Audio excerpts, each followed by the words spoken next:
नमः सिद्धेभ्यः। ओम नमः सिद्धेभ्यः। श्रीमते वर्धमानाय नमो नमित विद्विषे यज्ञानांतर्गतं भूत्वा त्रैलोक्यं गोस्पदायते। 10वीं प्रतिमा का लक्षण है। आचार्य श्री गौतम स्वामी भगवान यानी गणधर देव श्री गौतम स्वामी के वचनों में आप देखेंगे, पुट्ठो वा नियगेहि परे ही सज्ञ कज्जे अणुमण्डम जो नकुनदी व्यानुसो सावो दसमो। जो सपर जनों द्वारा पूछे या नहीं पूछे गृह कार्यों में अनुमति नहीं देते, वो अनुमति तागी प्रतिमाधारी श्रुत में। जो चाहे अपने लोग हों, गृहस्थाश्रम से संबंधित, चाहे पराये लोग हों, कोई भी हो, अगर गृहस्थ संबंधी कोई विषय में, व्यापार आदि के बारे में, घर संबंधी आरंभ आदि के बारे में कुछ प्रश्न करते हैं, पूछते हैं, या नहीं भी पूछते हैं, कोई चर्चा आती है, तो जो अनुमति नहीं देते, आरंभ आदि कार्यों में, परिग्रह आदि के कार्यों में अनुमति नहीं देते हैं। धार्मिक कार्य हो, धार्मिक अनुष्ठान हो, तीर्थों का जीर्णोद्धार विकास हो, ग्रंथों के प्रकाशन हो और तीर्थ यात्रा आदि की बात हो, उनमें तो अनुमति देंगे। गृहस्थ के व्यापार संबंधी कार्यों में और घर के किसी कार्यों में अनुमति नहीं देते हैं, वो अनुमति त्यागी 10वीं प्रतिमाधारी कहलाते हैं। श्री समंत स्वामी ने यही बात कही है। तो कहते हैं, अनुमतिरारंभे वा परिग्रहे वह केशु कर्मेषु वा नास्ति खलु यस्य समधि रनुमति विरतः समन्तव्यः। ग्रह आरंभादि कार्यों में, परिग्रह में, ऐहिक कार्यों में, ऐहिक कार्य माने इस लोक संबंधी कोई भी कार्य हो, और आरंभ आदि कार्य, घर के परिग्रह आदि के कार्य, व्यापार आदि के कार्य, घर संचय, धन संचय और विवाह आदि और व्यापार आदि कार्यों में धन संग्रह करने की व्यवस्था, विधि, विवाह आदि के विषय में, व्यापार आदि कार्यों में जो अनुमति कभी नहीं देते, मध्यस्थ भाव को रखते हैं, अनुमति त्यागी प्रतिमाधारी वे निज में रमते रहते हैं। यह अनुमति त्यागी प्रतिमाधारी का लक्षण है। संघ में हमने पाया है, हमेशा आचार्य श्री के संघ में एक ब्रह्मचारी श्री लाल जी थे, काव्य तीर्थ से, बहुत अच्छे विद्वान, वो भी 10वीं प्रतिमाधारी बने। और ब्रह्मचारी लाडमन जी थे, वो 10वीं प्रतिमाधारी बने। और महावीर जी के अधिष्ठाता भी बने। महावीर जी क्षेत्र जो शांतिवीर नगर है, वहाँ के अधिष्ठाता के रूप में उन्हें प्रतिष्ठित किया गया। तो बात यही है, 10वीं प्रतिमाधारी। हमारे यहाँ कर्मयोगी रविंद्र कीर्ति जी है 10वीं प्रतिमाधारी, जिनको 10 प्रतिमा देकर मैंने यहाँ जम्बूद्वीप के पीठाधीश के रूप में इन्हें प्रतिष्ठित किया है, जो कि अपने सभी तीर्थों के, अयोध्या, मांगी तुंगी, कुंडलपुर, प्रयाग आदि तीर्थों के संरक्षण संवर्धन में हमेशा लगे हुए हैं। तो ये धार्मिक कार्यों में तो अच्छी तरह से संलग्न है, गृहस्थ आदि के कार्यों में अनुमति नहीं देते हैं। मैं प्रयाग की ओर ले चलूँ किंचित आपको। आज बहुत अच्छा लगा प्रयाग के बारे में। ये प्रयाग तीर्थ हमारा भगवान ऋषभदेव से संबंधित, इसका हम जैनियों में विशेष रूप से आकर्षण और चर्चा का विषय नहीं था। अयोध्या में सन 1993 में जब मैं वर्षा योग कर रही थी, चातुर्मास था, और ऋषभ जन्मभूमि अयोध्या पुस्तक लिख रही थी और ऋषभदेव विधान आदि की रचना कर रही थी। उस समय पद्म पुराण में एक पंक्ति आई, आप ध्यान से सुनेंगे, ये महत्वपूर्ण विषय है। प्रकृष्टो वा कृतस्त्यागः प्रयागस्तेन कीर्तितः। भगवान ने, ऋषभदेव ने जहाँ जैनेश्वरी दीक्षा ली, प्रकट रूप से त्याग किया, संपूर्ण आरंभ परिग्रह का त्याग करके, परिवार, राज्य, वैभव, सब कुछ अयोध्या का त्याग करके, और निर्ग्रंथ दिगंबर दीक्षा ली और वटवृक्ष के नीचे ध्यान में लीन हो गए, खड़े हो गए, 6 महीने का योग धारण किया। तो प्रकृष्ट रूप से जो त्याग किया जहाँ पर, उसका नाम प्रयाग हो गया। प्रकृष्ट व कृतः त्यागः, प्रा से प्रा, प्रकृष्ट से प्रा और त्याग से याग, प्रयाग शब्द सार्थक हुआ, वो प्रयाग कहलाया।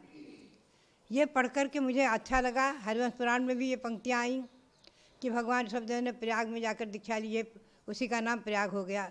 जहाँ दीक्षा ली वो प्रयाग हो गया। और फिर मैंने जब इस पर चर्चा उठाई तो मालूम पड़ा कि प्रयाग में आज भी जो अक्षय वट वृक्ष है और जो सरकार के अनुशासन में, शासन में प्रतिष्ठित और बहुमान्य और सुरक्षित संरक्षित है, उसके नीचे भगवान के चरण विराजमान हैं वहाँ। और काफ़ी लोग अपने जैन वहाँ के अक्षय तृतीया के दिन, वैशाख सुदी तीज के दिन वहाँ जाकर भक्तामर पाठ करते हैं। मुझे बहुत अच्छा लगा। मैंने प्रयाग की यात्रा का और वहाँ के जीर्णोद्धार और विकास का भाव बनाया। स्वामी जी से, यानी रविंद्र कुमार जी से और मोती सागर जी से निवेदित किया।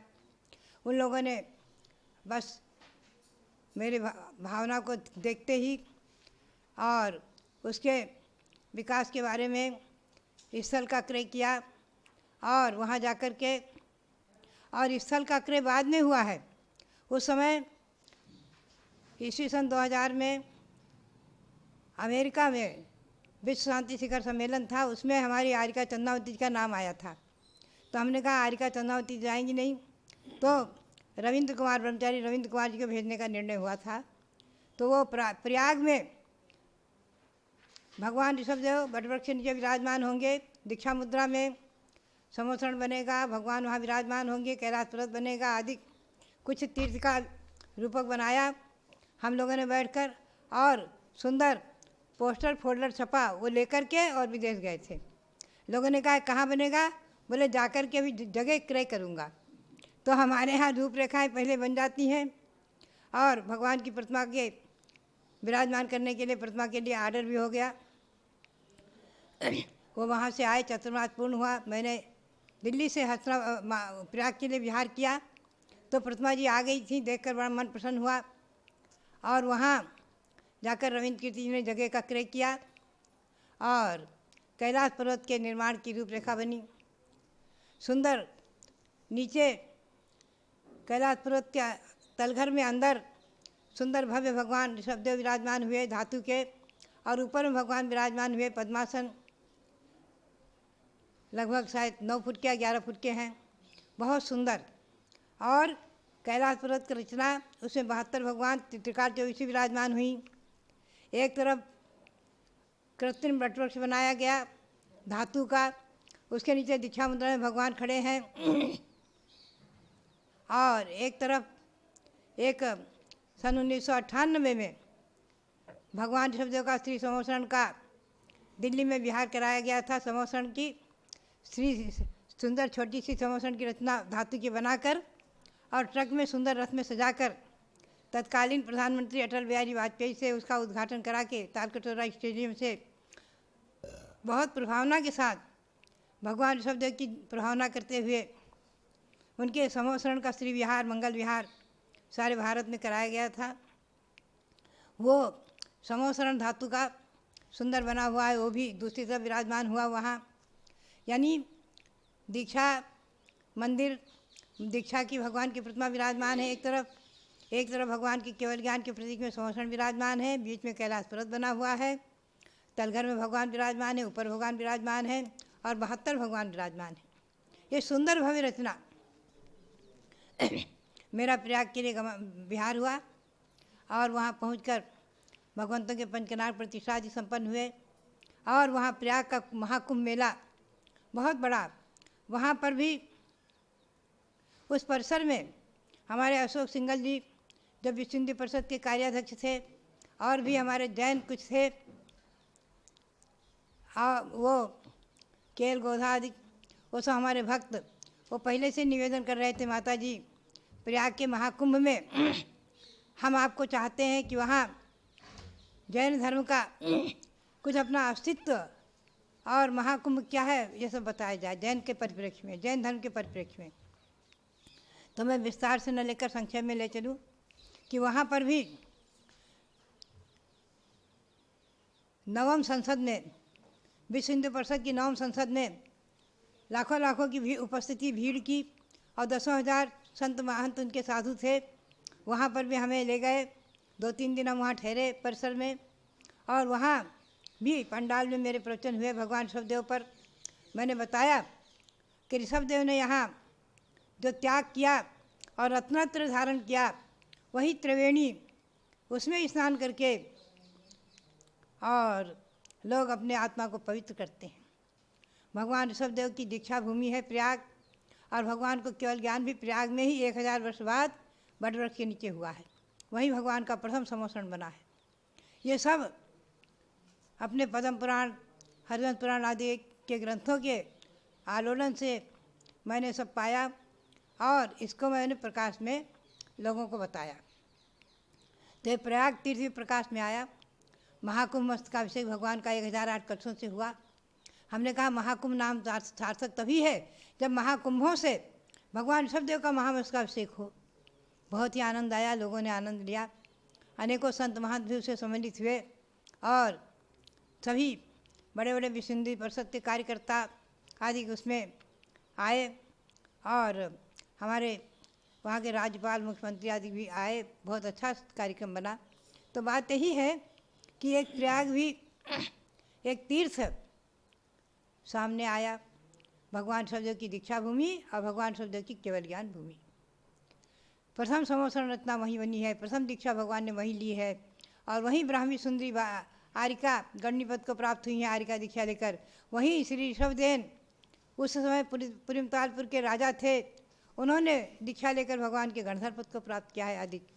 भरत चक्रवर्ती ने आकर प्रथम भगवान का वहीं दिव्य उपदेश सुना है आदि। अयोध्या, प्रयाग, ये सब तीर्थ युगादि हैं, युग की आदि में। और ये हस्तिनापुर भगवान ऋषभदेव की केवल आहार भूमि, ये सब आदि तीर्थ हैं। तो भव्यात्माओं, ये कितनी पुरानी बातें हैं। एक कोड़ा कोड़ी सागर पूर्व भगवान ऋषभदेव के समय की बातें। तो भव्यात्माओं, आज प्रयाग तीर्थ की चर्चा सामने आई, तो सबके लिए बहुत बहुत मंगल आशीर्वाद, बहुत बहुत मंगल आशीर्वाद।